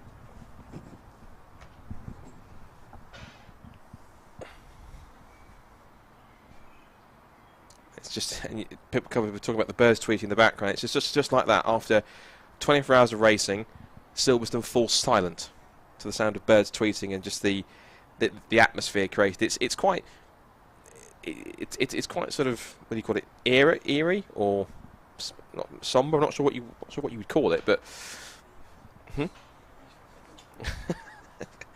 it's great to see so many cars getting to the end of the race. Obviously, we were just anticipating the. As Cover saying the competence has gone home. Not quite. We haven't finished our job just yet. We're just waiting to see what was happening with the end of the race, and also the podium presentation, which is still sort of looks like they're still being sort of organised and sorted out at the moment in terms of trying to get drivers together. I think maybe Makatech Racing probably just fallen over themselves in terms of the fact they didn't. They obviously wanted the victory to happen, but of course it's incredible that I'd love to have seen the shot inside because Dan Blake's the quick pop on the microphone with me. I'd love to have seen the shot inside the Makatech garage when that victory happened, when that pass happened, when they saw their car in front, because I imagine the atmosphere, they must have been going absolutely berserk in their pit box. It must have been an unbelievable moment when they saw they're taking the lead. Yeah, I don't think the feet would have been touching the floor. They would have all been jumping up in the air, and just the most thrilling end to the race. I think we've possibly got some drivers up on the podium now, I think. So receiving their trophies and garlands, taking the third step on the podium.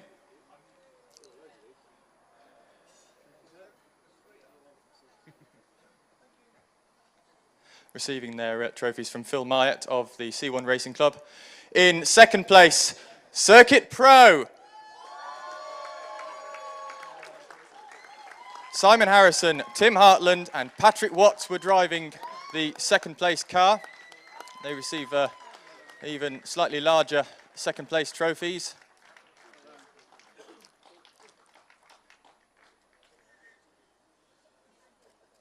And a little gift voucher as well.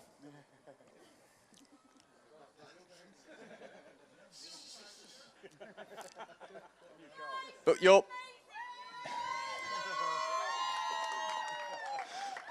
the winners of the 24 Hours of Silverstone Citroen C1 Challenge, Makatech Racing. Simon Walker-Hansel, Declan McDonnell and Joe Wiggin.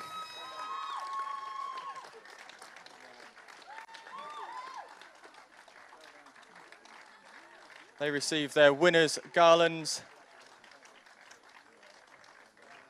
their enormous first place trophies, the hats, and a golden envelope.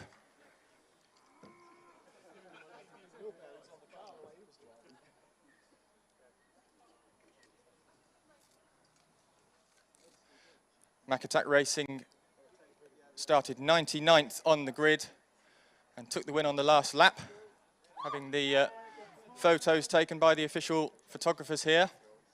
And then we'll try and dive in for some interviews. Just let more photographers take their pictures. Trophies in the air.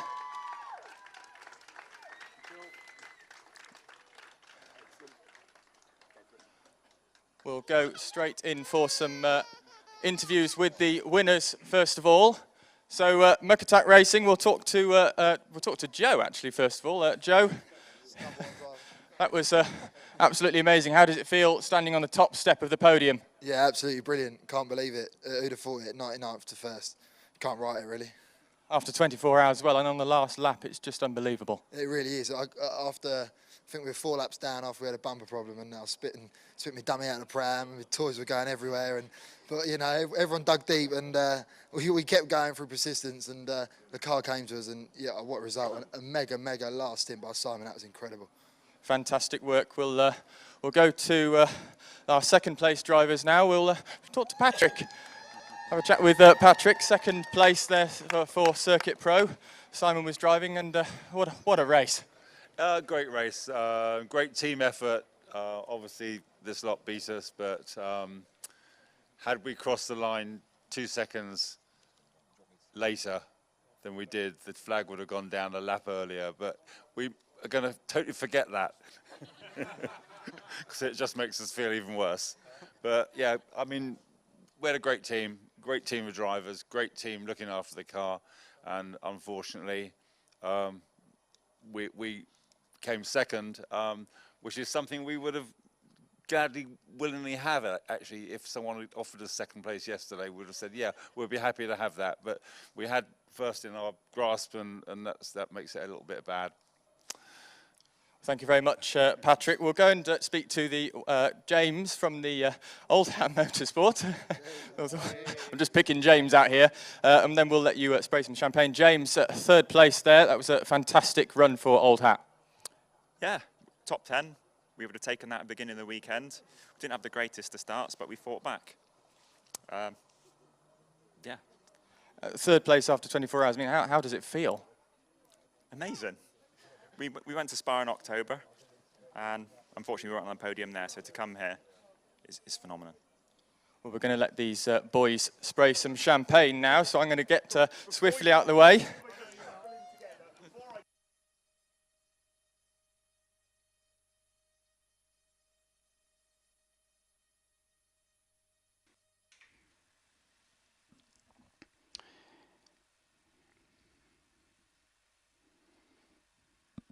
So great scenes there on the podium as we see the obvious disappointment of Patrick Watson. I mean, these guys are racers. Simon Harrison's a racer. Tim Hadfield is a racer, and Patrick Watts, Simon Harrison, they're all racers, and they come here. Yes, you're right, they may have accepted second, but you get into a race, you want to be first. That's what it's about, and that's what drives these people. So you can imagine the disappointment there, but you really have to take your hats off to the Mac Attack Racing. They dug deep, as we heard there from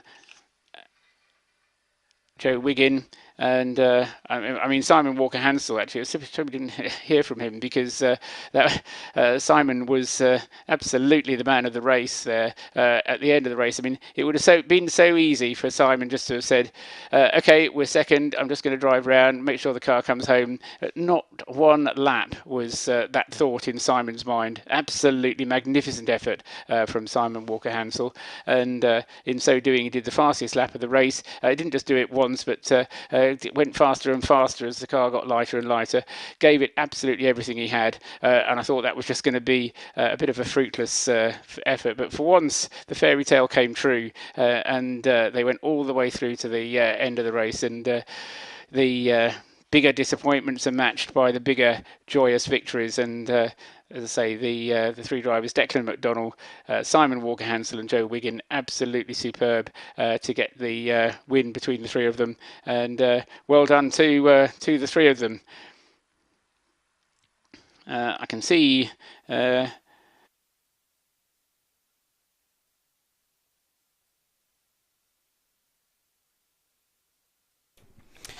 Well, that concludes the District O Parts Distribution 2019 Citroen C1 24 hours here at the home of British Motorsport at Silverstone. Scott, the speechless entity has entered my brain yet again. I mean, you know, we could run out, we could throw superlatives at this, but nothing. I think there's one that really, there's one six-letter word that has popped into my head, and this event has just been iconic. Yeah, I think I definitely agree with that one. I think it will be remembered for so many things. It will be remembered for how many safety cars we had, how many cars ended up on the roof, etc. Which are all sort of trivial things, but of course, ultimately it will be remembered for that final couple of hours, and ultimately that finish, and that last lap, and that change for the lead. And the way in which, again, it's just the way in which it's a similar story to what we were talking about there with Larry Perkins, where they got to the point where they had bumper damage. They were 4 laps down at one point. They took advantage of all the safety cars. They clawed their way back, and then that just Herculean stint by Simon Walker-Hansel to keep on just taking chunks out of that lead gap, lap after lap, to set fastest lap after fastest lap of the race, to get it down to, I think it was a 3 minutes point 2, was absolutely unbelievable. And to come away with the victory and to literally do something which you only really... It's nothing short of something of a video game on like easy difficulty to go from last to first. Is absolutely sensational, and I think hats off to not just them for winning the race because they wholeheartedly deserve it. To also the Herculean effort which second place put in with Simon Harrison to get that car home just at the right time, and for third place as well, of course, to Old Hat Motorsport as well for picking up the final podium spot, and to every single other team that participated, whether they finished on the road or not, for at least being part of something that literally is going to go down in dare I use the term, in British motorsport folklore.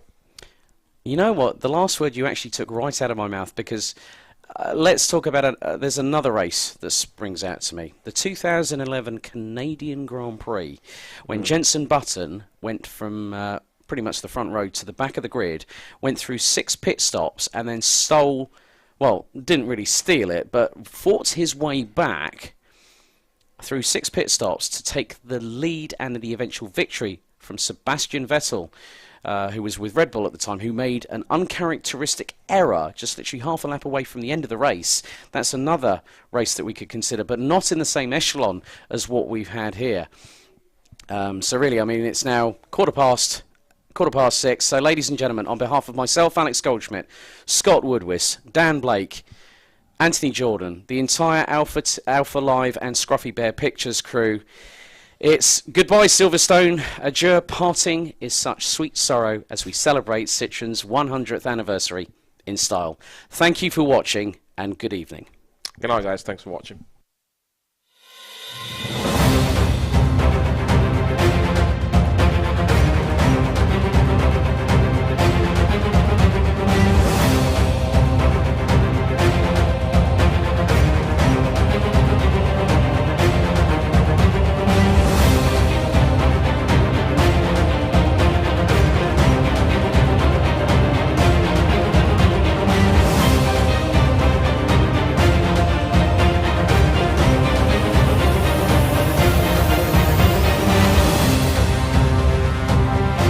With PrepTech UK in 10th position, completing the first 5 rows in the 368. Then it's the sister car of 367, PrepTech UK. On 11th alongside will be the 449 of Orange Motorsport. Also, it looks like we've got a Pirates of the Caribbean reference with the Kraken here. 13th, it's the 411 of Kraken Motorsport. Alongside will be the 385 of Circuit Pro. Majestic Motorsport completes the top 15 in the 341 with the 474 of Écurie Celtic with Clapham North in 16th. That's the 474. Team Merlin International on the 480 and Checkered Past in the 423 complete the top 9 rows as the formation is getting to start right now. So they are letting cars head into cops. We've then got... we've got Roll Centre on the 488 and 19th, ahead of Emax Motorsport in the 345. Then it's HE Racing in the 399 with Viking in the 419 on 22nd. Sussex Road and Race 393 23rd. TCS Motorsport 400 in 24th, ahead of PrepTech in the 469. And then we've got Cockwomble in the 420. 26th, head of Bianco Auto Developments in 27th in the 331. Gala Performance with Amigo Motorsport in the 380 will be along with Atomic Racing in the 364 and Bengineering in the 309, rounding out the top 30. 31st, it's the first of 2 cars, I believe. Well, we've got GMP Developments Stand Up to Cancer, which I believe has Howden Haynes and Marino Franchitti in that team in the 387. That's 31st. Cock Endurance, which are in the 369, 32nd. Scuderia Sundial, 319, 33rd. Tollbar Racing in the Treble 3 will start 34th, ahead of TCS Motorsport in the 497. Burton Power Racing, a name I remember from RHPK, they start in 36th. Ahead of the other TCS car in 417, that's 37th, ahead of GMP Development Stand Up to Cancer in the 351 on 38th position, with Spy Motorsport in the 370 and Alexon Holmes in the 401, rounding up the top 40 positions. Emax Motorsport in the 445 are on 41st. Alongside them will be Manpower Motorsport in the 468. Rusty Nail Racing in the 383 will start 43rd, ahead of Midway Motorsport in the 373. Then it is SCC Performance completing the top 45 in the 452. Then we've got Assetto Motorsport in the 359. SEC performance. Then we've got ELK Ciobra Motorsport in the 379. That's 46th position, ahead of the 377 of OAP AP Racing in 47th, ahead of Assetto Motorsport in 359. Silver Lake Racing in the 49th position in the 458, with Superleggera Racing completing the top 50 in the number 479. Car Motorsport in 473 will start 51st, ahead of Esports and Stars 306, which will have the likes of Miguel Faisca from GT Academy and two-time F1 Esports champion Brendan Lee in that team. And I understand that Brendan is actually starting this race. Cat DT